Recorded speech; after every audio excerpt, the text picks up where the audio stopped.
Well, I worked Houston, I worked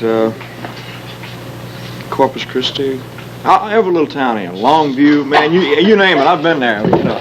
For nearly half a century, a locked vault sat deep inside Graceland, untouched, sealed away from the world. Rumors swirled about what it held. Some believed it contained gold records, others whispered secret letters, and a few imagined it hid shocking truths about the king of rock and roll. Now, after 48 years, the doors have finally been opened. What lay inside wasn't just memorabilia, it was a time capsule of Elvis Presley's private life, pieces of his world carefully preserved, waiting for the right moment to tell their story. When the heavy door swung open, silence filled the room. For decades, fans had dreamed about this moment, but no one truly knew what they'd see. The vault was more than just a storage space. It was a reflection of Elvis himself. The first glimpse revealed boxes stacked neatly, some worn with age, others still sealed tight. Old leather-bound journals rested beside delicate envelopes of handwritten letters. Some were addressed to family,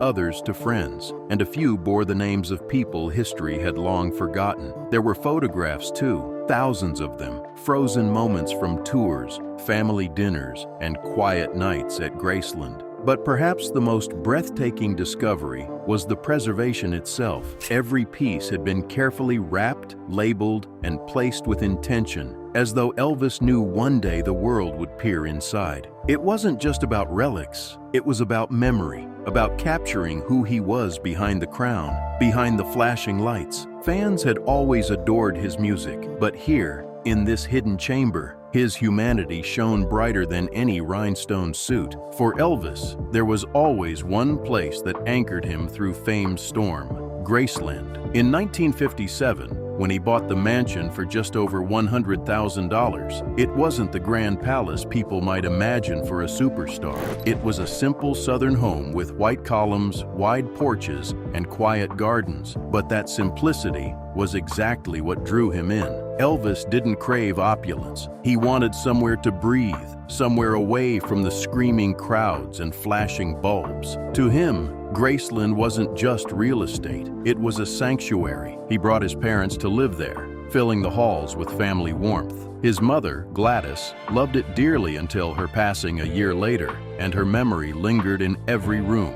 Over the years, Elvis added touches of himself. The jungle room, wild and vibrant, became both a creative space and a place of laughter. The meditation garden, built in the 1960s, offered peace when the world demanded too much of him. What Graceland became wasn't just a mansion, it was a living story. Visitors today feel it the moment they walk inside. They don't just see the gold records or classic cars, they feel the heartbeat of a man who wanted more than anything to be at home. To Elvis, Graceland wasn't about image, it was about soul. Most visitors only glimpse the polished rooms roped off for tours, but Graceland has always kept its deepest secrets upstairs. That private floor has never been open to the public, frozen in time since the day Elvis passed in 1977. His bedroom, his closet of dazzling jumpsuits, and even the bathroom where he drew his final breath remain untouched. For the family, it was sacred ground, too intimate to be shared with strangers. Lisa Marie Presley often spoke of it as a place that still carried her father's presence, a room alive with memory and warmth. Few outside the family ever entered, though whispers of its decor spread through interviews and rare accounts. A thick shag carpet, bold gold accents, and the dark bed where Elvis rested became almost mythical in description. Unlike the colorful, almost eccentric designs downstairs, his upstairs retreat was quieter, more personal. It was where he could remove the mask of fame and just be Elvis, a father, a son, a man in need of solitude. Even now, decades later, the space remains locked, its mysteries intact, preserved exactly as it was on that August day. Fans may never see it, but perhaps that's the point. Some parts of a legend must remain untouchable, safe within the silence of memory. Among the keepers of Elvis's legacy, few names stand out more than Angie Marchese. Beginning as a teenager working at Graceland, she never imagined her summer job would grow into a lifelong mission. Over time, She became the guardian of Elvis's history, responsible for overseeing the archives and every treasured artifact inside. To Angie, each object, whether a rhinestone jumpsuit, a grocery list scribbled on scrap paper, or the sunglasses Elvis wore on stage, wasn't just memorabilia. It was a story, a piece of a man the world adored, yet never truly knew.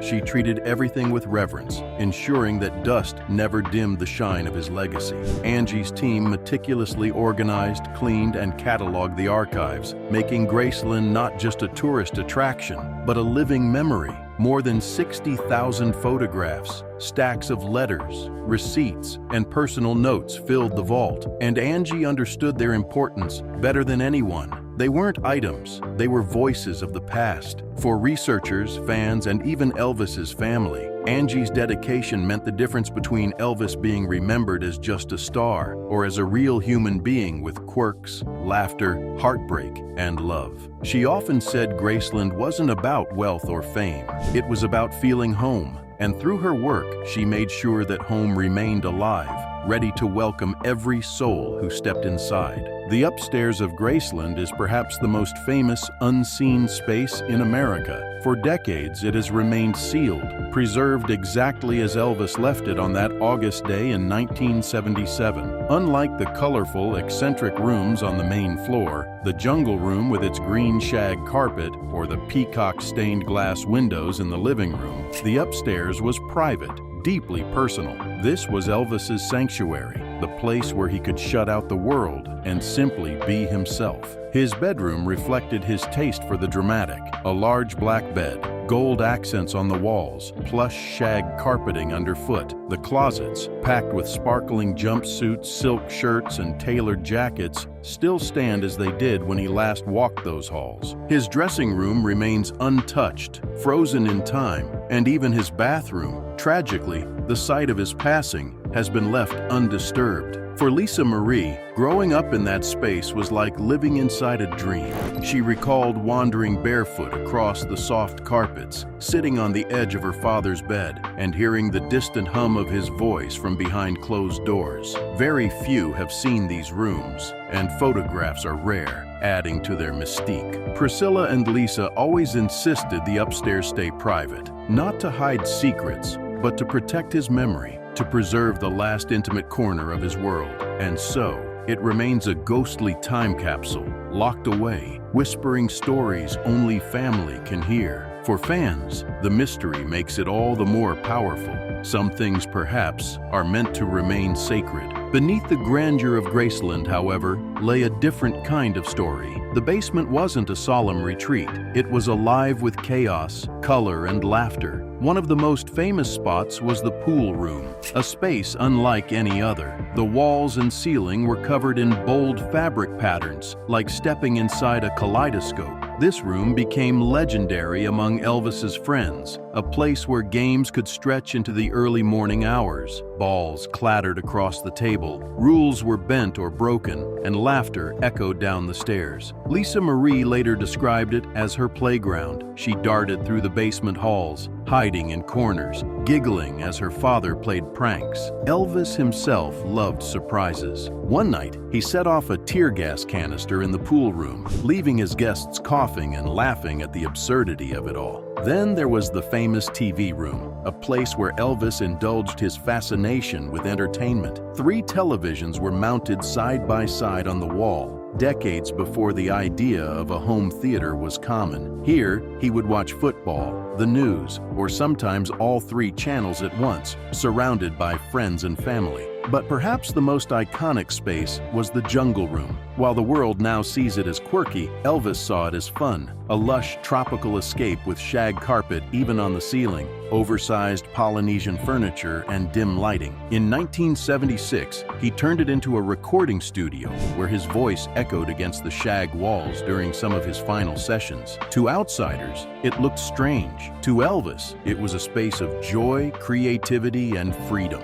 The basement wasn't about design or style. It was about life, about laughter, about being free from the weight of the crown. When the vault was opened, What lay inside exceeded even the wildest speculation. The space wasn't simply filled with random artifacts. It was organized, meticulous, as though Elvis himself wanted his story carefully preserved. The first treasures discovered were the jumpsuits, 88 of them, folded neatly in drawers, wrapped in tissue to keep their rhinestones from dulling. Each suit carried a story. The white one from his Aloha from Hawaii performance, the peacock suit that sparkled under stage lights, the red and gold ones that symbolized his Vegas reign. To see them all together was overwhelming, like standing in the presence of a legend's ghost. But beyond the costumes were the personal touches that revealed the man. Dozens of sunglasses lined the shelves, some with frames thick and bold, others delicate and sleek. Jewelry gleamed under the vault's lights. Rings, cufflinks, pendants, each piece part of Elvis's iconic style. Then came the letters. Some were written by Elvis, heartfelt notes to friends and family, scribbled reminders or simple musings. Others came from admirers, carefully saved as though he couldn't bring himself to throw them away. Stacks of canceled checks surprised everyone, thousands of them, signed in his hand. Far from being trivial, they painted a portrait of a man who wanted to keep a record of his everyday life. Every purchase, every act. The photographs were endless. Black and white stills from early tours, candid family shots, vibrant images of Lisa Marie's childhood. Each one was a frozen memory, an intimate glimpse into moments once thought lost. The vault wasn't just storage, it was Elvis's soul, preserved in paper, fabric, and photographs. It showed him not as the king on stage, but as the man who lived, loved, and remembered. But beyond the confirmed discoveries, rumors continued to swirl about something even stranger: tunnels beneath Graceland. For years, visitors whispered of hidden staircases and sealed doors. Some former employees spoke of passageways leading from the mansion to hidden exits on the edges of the estate. Others claimed there were tunnels stretching farther, perhaps connecting to nearby properties or even serving as secret hideouts. Theories abounded. One suggested that Elvis had these tunnels built so he could slip in and out unseen, evading the fans who camped outside his gates. Another claimed they were designed for security, an escape route in case of emergencies. The Presley family has never confirmed these stories, and no official tour has ever revealed such a passage. Still, the idea refuses to fade. The myth of the tunnels has become part of Graceland's legend, fueling imaginations worldwide. Some fans say it explains how Elvis could move around without being spotted. Others tie it to the never-ending conspiracy theories about his supposed escape from fame. Whether true or not, the whispers add another layer of mystery. Graceland isn't just a mansion, it's a maze of secrets, some visible, others perhaps hidden beneath the earth. And in that uncertainty lies its enduring power. The most persistent of all mysteries, of course, is whether Elvis truly died in 1977. The official record is clear. He was found unresponsive at Graceland and pronounced dead. Yet the disbelief was immediate. To millions, Elvis was too large, too legendary to simply vanish. Reports flooded in. At the Memphis airport, a man resembling Elvis used the alias John Burroughs, a name the king himself once used in secret. Not long after, a masked performer named Orion appeared, his voice eerily similar, his energy familiar. Though later revealed as Jimmy Ellis, many fans believed it was a cover for Elvis's return. In Kalamazoo, Michigan in 1987, locals swore they saw him at a Burger King, sparking nationwide headlines. Author Gail Brewer Giorgio fueled the flames with her book Orion, claiming Elvis faked his death to escape fame. She appeared on talk shows, passionately insisting he lived on in secrecy. These stories weren't just about fantasy, they reflected a deeper need. Fans didn't want to let go. Believing Elvis was alive allowed them to hold on to their idol. For some, it became less about fact and more about faith. The myth of his survival, whether true or not, transformed Elvis into something even larger. Not just a man, not just a king, but a timeless figure, forever just out of reach. For the Presley family, however,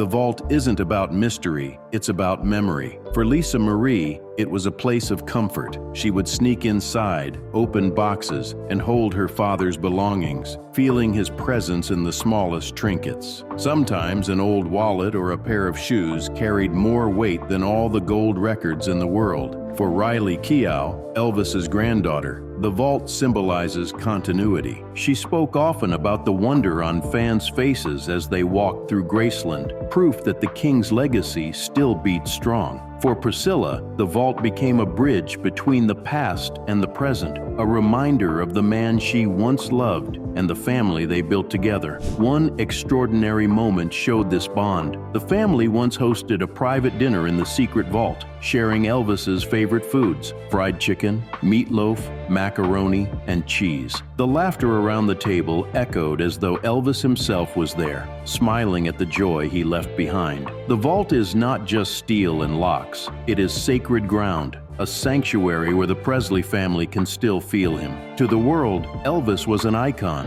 To them, he was home. The vault of Elvis Presley was never just about objects. It was about love, memory, and the pieces of a man who continues to live on in hearts around the world. Each rhinestone suit, each faded photograph, each handwritten note carried whispers of the king, not as a distant icon, but as a father, a son, and a dreamer. For fans, the vault's opening was like stepping into history. For the Presley family, it remains a sanctuary, a reminder that Elvis never truly left. His voice still plays through speakers, his influence still shapes music, and his story still inspires generations. The king may be gone, but in Graceland's vault, in every preserved detail, he remains eternal. Elvis lives not just in legend, but in the quiet treasures he left behind.